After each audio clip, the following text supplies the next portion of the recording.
Hello dear Runins, welcome to Running Hood. What is Black Belt Chapter 6? I will present here my Gorilla show. So it's 14 years and more of practice. First we will start with kata. Kata we have seen before is a form, is your school, it is a technique, it is also the basics skills you need to know to keep a relaxed and healthy body in every type of movement you can have. So this is kata, is the form, the style, the school, martial arts system. It's also a martial arts system and not just a boxing way. It's a boxing style and it's a technique. In these present days, kata became a competition, an Olympic sport. Kumite also for karate. So karate became Olympic sport. And you can practice kata alone or in a team, and you will present as a team a bunkai. There are, of course, world champion, amazing athletes, and they had extremely sharp skills. Most of us will never achieve this type of skills, but there will be always a model of what we should do or the way we should practice if we want to go on this competition way or a perfect form of kata. But kata is always not just competition, it's the proper way to use your body to not damaging it during any martial movement, protecting your joints and having the correct posture. So I think this is the good way to see kata, not as a partition of something that you can't change and you have to obey to the rules of the style and the postures, but more something that is healthy for your body, a point of starting for practicing any martial arts or boxing style. And I think this harmony, correct posture that bring kata to your first step, but as the founder of Parkour say it. Mais il faut pas mélanger les choses. C'est comme le combat, dans le fight des arts martiaux, tu as le combat, fight, et il y a le kata artistique. Coup de pied, tricks, c'est pas du combat ça. Il y a le combat, fight, direct, boum, fini. Et le tricks, on rigole, fun, freestyle, cool, yeah, ouais, c'est cool, voilà. Parcours, c'est pareil. So, as David Bell said, kata and kumite, or contact, is absolutely not the same. So kumite is light sparring, speed, reading, cardio, but it should be controlled at 100%. You have GKA, organization, federation for practicing, example without gloves on the old times. Now they practice on what I know with gloves. But with kumite, even it's a light sparring, it's really difficult to control. So staying at 10% with all that speed and mass moving in the space with such sharp athlete is really difficult. So we should really understand the difference between kata and kumite. Kumite is adaptation, reading, speed, power. The only thing we should not have is strength in kumite, but you see you can have knockout, KO, and even it's totally forbidden. It should be controlled at 5 to 10% of maximum power. It is impossible, and it's happening in even at such high level of competition, like world champions in kumite, of WKF, or other federation organization and type of competition. It's always in our primal instinct in the moment you start to compete with such facing practicity, it can go to something that can be dangerous. A knee, for example, in the head. So the question in my mind is, I practice kata and kumite as often as I can, but kumite is really difficult because when you start kumite, you understand that it is a sport. It is not full contact sparring, and sometimes you have contact issues with your opponents. So this video is interesting. You have Sedina Balde, that is a old world champion of the 2000s, and he is taller than the other guy that is a Kyokushin fighter. And this is a meeting with a first exchange with Kumite rules. So Sedina won the first part of the exchange, and now the second part is Kyokushin. So the other guy is a Kyokushin fighter, so he's trained to receive hit in the stomach, low kicks, high kicks in the head to KO, and even with that, he has been dominated by the other guy because he's taller and is sharper and faster. So we can see how the constitution of an athlete is really important. Even he's not trained in Kyokushin, he dominates the game, even on this second part with a low kick like this, and the Kyokushin guy is not winning, he's dominated. Second low kick, and the guy is not used to practice Kyokushin, right? So we can see something that is really interesting. If we go out of the kumite and we use strength, the bigger guy, the taller guy with the more important muscles mass will win. And Sedina Balde won on the two categories.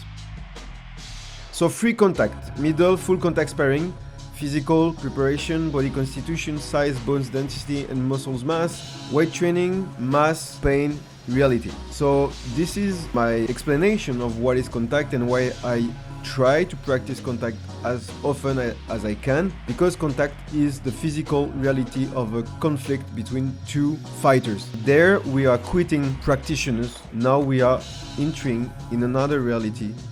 We are getting the reality of fighters.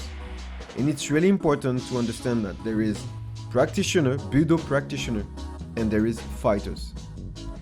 And this is not the same world. So it's important in this reality to reinforce your body.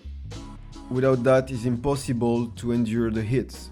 Of course, for the face, you can't do anything. Maybe with time. I'm not a competitor in fighting sports. I practice as often as I can.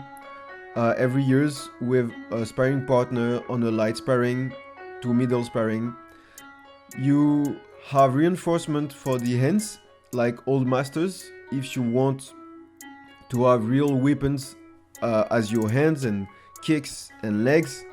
So Kyokushin is the first step when we talk about contact and we talk about Budo. So we see that one hit in the face and the guy is off. So if we want to understand karate self-defense, because karate is about self-defense, we can understand that Kyokushin fight is really interesting for reinforcement and enduring the pain for low kicks and the heat in the stomach and in all the part of the body. So if we take someone who is 70 kilos and is getting to a conflict with someone who is 107 kilos, like Jérôme Le Banner on this fight, again a professional Muay Thai fighter, it's really important to understand this rule. You will just survive if you are the guy of 70 kilos. You can't on a ring, on contact, even you are professional, knock out a guy of 30 kilos more than you. If the guy is the same weight than you and you are really sharp like Master Saenchai, and so here we see as a genius of Muay Thai, his talent with someone of the weight category is of course walking. So for me, Muay Thai is like a Kyokushin, but you can hit on the face and you have the elbows and knees. You have also Kudo that bring helmet. They are Kyokushin fighters and they use helmet, getting to a MMA reality, but with helmet. Everything is possible, getting on the floor with Jiu-Jitsu, Judo, Wrestling and Kyokushin fights, and is getting to KO. There you have reality of contact, except for the head, because they preserve them a little bit with the helmets. But of course, it's really tough, rough, and the risk of injuries in the contact, especially when you go outside of light and middle contact, you go to full contact, the risks are really high to have big injuries.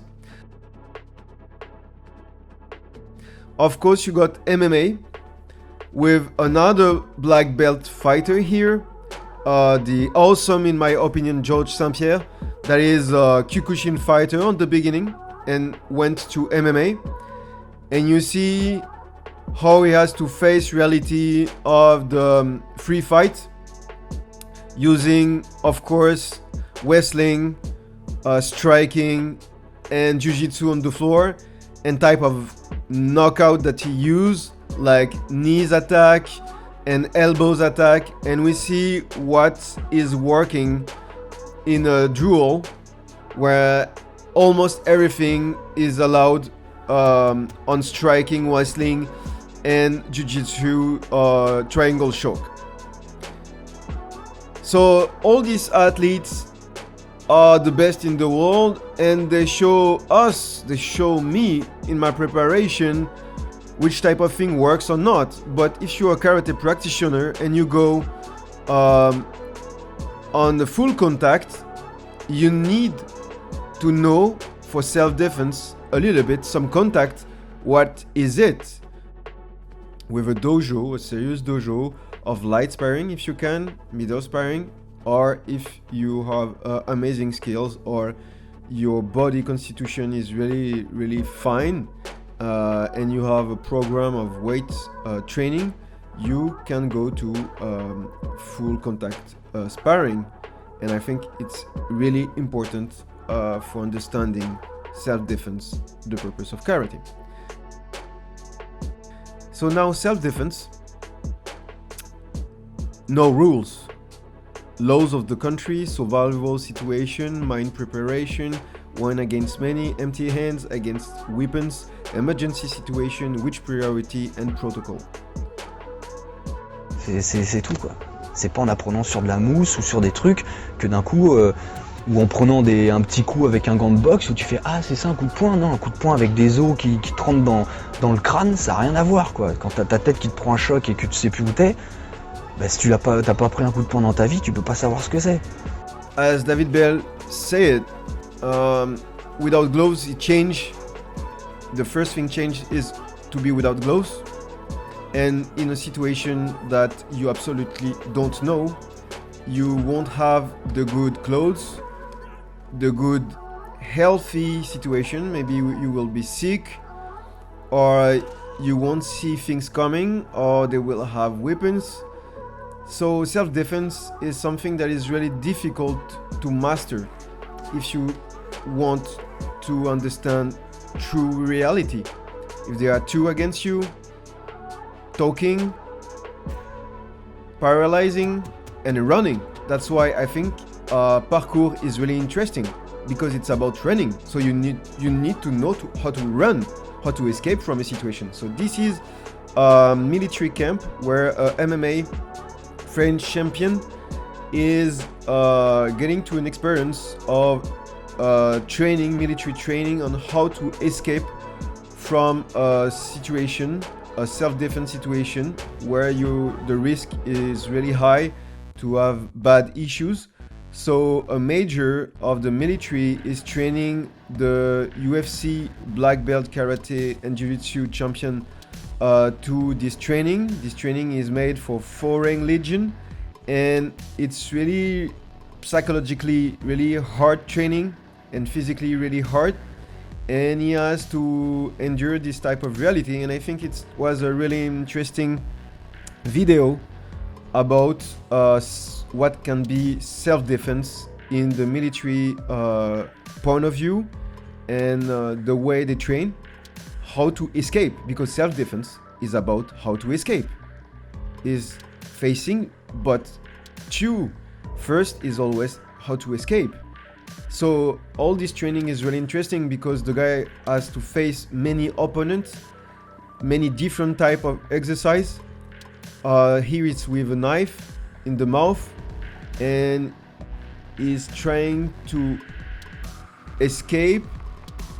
Is kidnapped by many attackers, and then again he has to face off many ground moves and facing with boxing moments.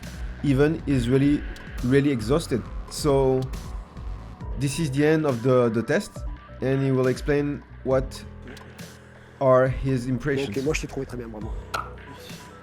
Merci Major. Ouais, c'est là qu'on voit la différence, je vous dis, entre le combat de ring, de cage, de tatami, même si c'est au chaos, il y a des règles, il y a un temps limite. 3 minutes, on s'est échauffé, c'est cool, on y va les gars, mais là on sait pas ce qui se passe. Ils déconnent et qu'est-ce qu'ils vont faire de plus Donc l'incertitude, tu sais pas, il y a combien de mecs en face, tu sais pas qu'est-ce qu'on va faire, tu sais pas combien de temps ça va durer. Puis t'arrives pas à respirer, tout ça. C'est psychologique, quoi. C'est pas mon entraîneur, c'est pas mes partenaires, on est dans une enceinte close, c'est l'armée, c'est la guerre, quoi. Donc, maintenant, quand je serai pris dans un triangle, par exemple, une prise d'étranglement, peut-être que ça ira mieux, tu vois. Et je vois que le Major, quand je lui ai fait l'étranglement, je comprends pourquoi il a résisté. Parce que s'il résiste à ça, qu'est-ce que c'est qu'un étranglement sanguin? So if a UFC fighter, black belt, karate black belt and jiu-jitsu black belt say it's really difficult to endure an unknown situation, that means self-defense reality is really different from UFC. And weapon against empty hands is another big issue, like this extract from the movie Black Belt. But self-defense is not about attacking, as is saying the master, is about just not being in a conflict and escaping from the conflict. So I think it's really difficult in reality and not in a movie to imagine such opponents with a sword, because practicing now sword, I know how it is really dangerous and really difficult to counter someone who attacks you with swords if you have nothing in your hands. So the 5th part of my Gorino show is about to study weapons. So you have the weapons of Kobudo. And I think this is really interesting because karate is not just art of striking or using aikido moves or a projection like judo. There is the weapons of Okinawa, and Kobudo makes another reading of what is karate. It's a system. It's just not an art of striking like boxing. It's also a system. And I think if we do not practice a little bit, even me, I'm just a beginner in weapons of Okinawa and in Yai Batodo, but it's really changed the reading of your art if you understand that with karate, you have access to self-defense and understanding and including weapons in your kata. And everything can be a weapon when you have empty hands, like this master is doing with simple tissue, is making a nunchak. So of course my favorite Warakiri Batosai, master of Batodo, here practicing Batodo on Omote with 2 swords as Musashi. And I think we have to learn of weapons to really understand what is self-defense. This is my thoughts. I hope it's interesting for you. If you not agree with my propositions, of course you can let comments respectfully and we can open the discussion. So we can imagine as Musashi in this movie Crazy Musashi was facing, maybe historically, many opponents and how it could be really difficult as a survival mode. So my Gorino show is about what is form. Form is health. So kata and kumite for me is about to stay in a healthy condition. So it's body healthy. The substance efficiency is about contact. So it change how you are focused because you are getting to something that it can be really painful and maybe you can't walk after an exchange. It was my case. I got many times to hospital when I was practicing Kyokushinkai, and I realized that efficiency and contact make you really be more focused because you are risking your health. So it's really important to understand contact. Determination is survival mode, is self-defense weapons make a mind sharp because determination will make the difference on the moment when you decide to run and to escape the situation and maybe to climb on trees or whatever. So I think survival mode is something that is really difficult to prepare, to train, except you are in military. But for us, just Budo practitioner, I think it's really difficult. But I will just talk for myself. Since I'm practicing Yai, Tamashigiri and Batodo, I will say seriously, I understood really better survival mode by the fact that weapons are really dangerous. I mean, just feeling it and practicing with it makes you understand the level of tension of someone who has to survive against weapon attack for self-defense, or someone who is practicing a duel, like the story of Musashi. You are getting to a state of mind that are really primitive. It's impossible. There is no rules. There is no number of opponent quantify. You are getting to primitive life. And I think I have no clue. I'm just a simple practitioner, but I'm just thinking about self-defense when I'm practicing with weapons of Kobudo and Batodo.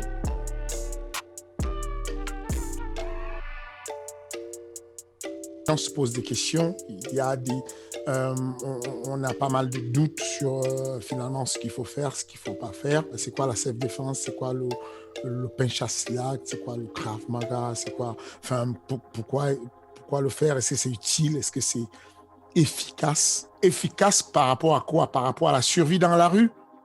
Si je pose la question à quelqu'un, est-ce que vous pensez vraiment que l'OMMA, par exemple, est un sport efficace pour la survie dans la rue? Ils vont vous dire oui, ça pourrait servir. Mais si je leur pose la question, est-ce que vous avez déjà entendu parler du Kali? Vous savez, c'est quoi le Kali? Est-ce que vous pensez que le Kali serait moins efficace que l'OMMA dans la rue? Bah, c'est un sport où on utilise des sticks, des bâtons. C'est un sport où on utilise des couteaux. Donc, on est capable, on sait comment couper, comment se protéger des couteaux. Je pense que ce sport-là serait plus utile si on était dans une situation de la rue. Donc, efficace, c'est toujours efficace par rapport à quoi? Moi, je suis un papa de 2 enfants. J'ai 2 filles. Si je devais protéger mes filles, ce que je fais et les conseils que je donne à mes filles, ce sont des conseils de self-défense, pas des conseils de MMA. J'aimerais, avec le temps, quand elles seront grandes, pouvoir impliquer l'OMMA dans la liste des sports qu'elles font. Plein de sports, mais pas encore l'OMMA. Mais j'aimerais à long terme leur apprendre du MMA. Cependant, pour la défense, ce que j'aimerais apprendre à mes filles, c'est d'abord la self-défense. Son nom est clair, la self-défense. La self-défense ne commence pas avec une technique pour se défendre. La self-défense commence déjà avec le fait d'être au courant de l'environnement qui nous entoure, d'être au courant de la dangerosité de l'environnement qui nous entoure. Le seul fait de savoir que mon prof de self-défense m'explique que si je marche dans la rue, si je vais ouvrir ma voiture, que je regarde à gauche, à droite, pour éviter un carjacking. L'agresseur qui voit un jeune homme ou une jeune fille qu'il a vu de loin comprend que l'agression va être compliquée parce qu'il n'y a plus l'effet de surprise. Alors que si tu es naïf et que tu as des écouteurs, tu n'entends pas de bruit, tu n'entends pas les pas de ton agresseur qui arrive, tu as les yeux rivés sur le téléphone, tu vas mettre la main sur ta voiture, mais c'est facile pour lui d'arriver en surprise et te mettre un coup qui va te sonner et qui va surprendre n'importe qui, y compris des personnes qui font le MMA. Donc, c'est de ça que je parle. C'est que j'ai un ami qui a des filles, c'est un professeur de Krav Maga, pour ne pas citer le nom, c'est Arnaud de Fussac, qui me dit une fois, mets la main sur le cou de ma fille, tu vas voir. Et effectivement, je mets la main sur le cou de sa fille et je me prends un coup de pied dans le tibia, un coup de pied dans les parties et elle part en courant. Ouais. Très sincèrement, on en rigole parce qu'on se dit, en situation de combat de MMA, Ouais. dans un octogone, cette petite fille ne peut pas combattre. Mais c'est tellement ridicule d'aller comparer cette situation de vie, de survie à une situation de MMA. Ce qui vient de se passer, c'est que cette petite fille vient de montrer qu'elle pourrait se débrouiller si elle était enlevée, d'aller où il y a de la population, de se déplacer de 10 mètres pour aller trouver du monde qui vont l'aider à éviter un enlèvement. C'est aussi simple que ça se joue à 2 secondes. De dire que moi, je suis convaincu que je suis grand, je suis costaud, je vais enlever une petite fille. Je prends un coup de pied dans le tibia. Je me baisse parce que j'ai mal. Enfin, c'est la notion de douleur. C'est une surprise. Pendant ce temps, je lâche la petite fille, puisque je la tenais par l'épaule, je la lâche pour... aïe! Bah, elle s'en va. Et ce petit temps d'avance, ça peut sauver une vie. Ça peut permettre à cette petite fille d'aller s'exposer. Et on est encore en train de comparer la self-défense à ce qui se passe dans la situation de démonstration, dans la salle de combat, avec ce qui se passe dans l'octogone. Mais ça n'a rien à voir. C'est 2 choses complètement différentes. Cyril Diabaté, par exemple, qui était sur le plateau, va demander à la self-défense, au lieu de nous faire des démos, il faut que vous alliez vous mesurer et qu'on voit si c'est mesurable ce que vous faites comme effet. Sauf que dans la situation réelle de la self-défense, le corps réagit différemment. À chaque fois que je suis agressé, mon corps ne peut pas réagir comme je suis en compétition. Déjà, quand je vais en compétition, le fait qu'il y ait cette situation où je vais en arriver aux mains, où je vais devoir dominer ou être dominé de la manière physique, j'ai des phénomènes physiologiques qui se passent sur mon corps. Ces phénomènes sont décuplés quand on est dans une situation avec autant d'incertitudes. Il n'y a pas un arbitre pour arrêter le combat. Je ne sais pas si le mec qui se trouve dans mon salon a un couteau, un pistolet, je ne sais rien. Ce qui se passe, c'est que ton système nerveux neurovégétatif prend les choses en main et te met en panique. Il va installer ce qu'on appelle le chaos cardiaque dans ton cœur. Il va dilater ta pupille pour développer ce qu'on appelle l'acuité visuelle. Il va faire une décharge d'adrénaline dans ta colonne vertébrale et de noradrénaline pour que tu aies toutes ces hormones qui te permettent de te défendre. Okay, c'est les vestiges en fait de l'humanité. Il va multiplier ce qu'on appelle la diastole et la systole, les battements du cœur, qui vont faire que ton cœur pompe un peu plus de sang pour que tu aies beaucoup plus d'oxygène qui arrive, pour que tu puisses respirer un peu plus. Donc, élévation de la fréquence cardiaque, élévation de l'amplitude respiratoire et tout ce qui va avec. Ça, c'est ce qu'on appelle le système nerveux neurovégétatif, dont la partie qui est sympathique qui va se mettre en route pour faire tout ça.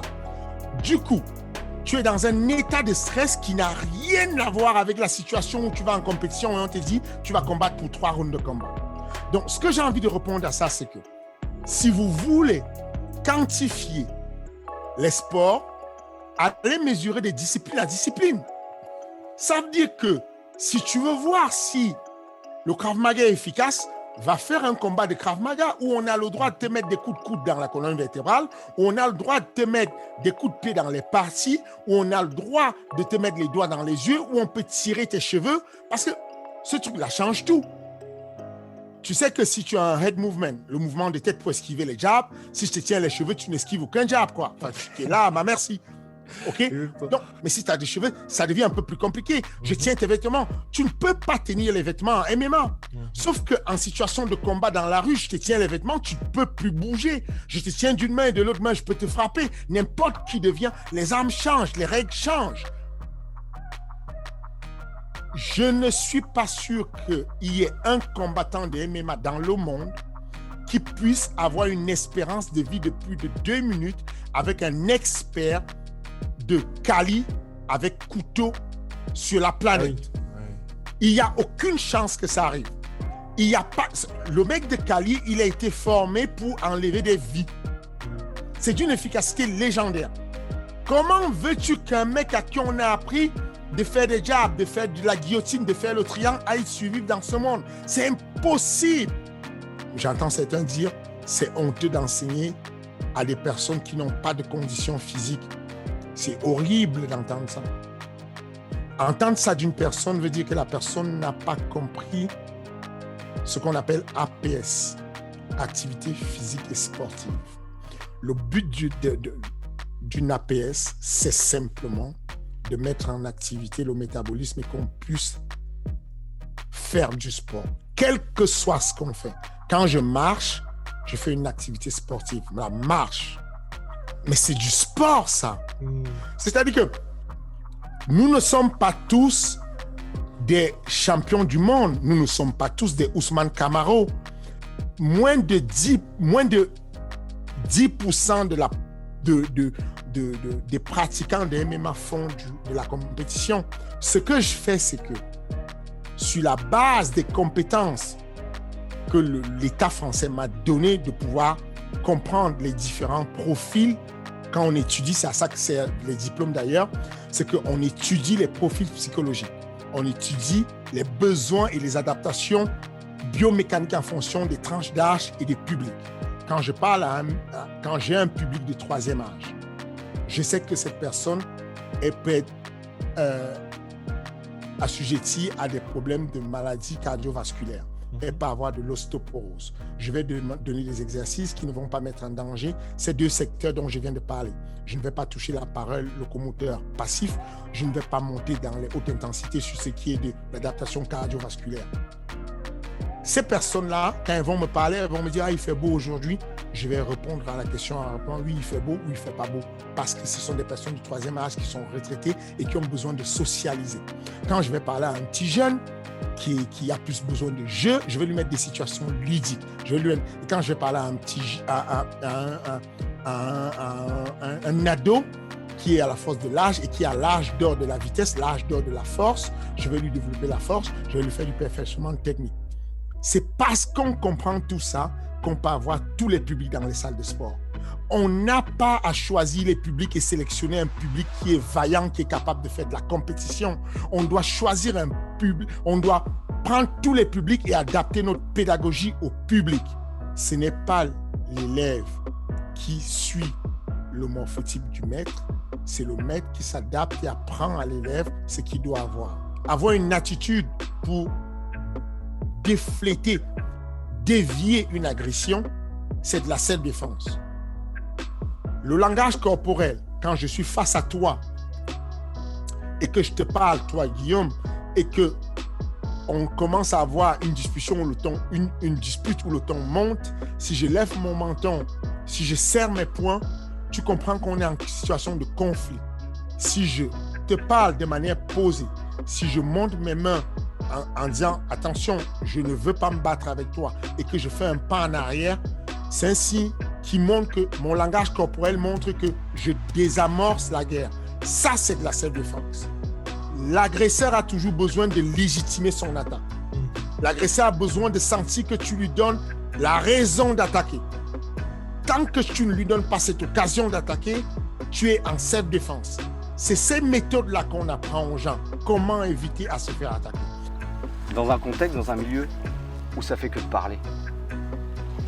Tu fais ça et t'avances. Parce que dans la vie, si tu t'arrêtes et que tu écoutes, hein, qu'est-ce qu'il y a et tu sais plus où tu vas. Parce que tu écoutes les gens et il va dire ouais mais moi je pensais que c'était ça, donc tu vas aller dans une direction, une autre. Et le but dans la vie, c'est d'arriver à se trouver, d'être en accord avec soi et de trouver sa route. On n'est pas là pour forcer les gens à venir sur notre route. C'est j'ai trouvé ma route, toi tu trouves ta route, toi tu trouves ta route. Et là tu arrives à devenir toi. On n'est pas là pour devenir un autre. Thank you, dear Ronins, for having watched this episode. I hope you liked it. Don't forget to like and subscribe. This was my Gorino show, the 5 elements, the 5 workshops that I try to practice as often as I can. That is why I continue to practice self-defense Karate Do. To be with the time a black belt that will become a white belt again, authentical in my practice, seeing the 5 aspects, the 5 elements to understand a little bit more what can be or what could be self-defense. Never getting to a conflict, always avoiding it. I wish you to stay focused, mind sharp and body healthy, and see you soon for the next episode in Running Hood.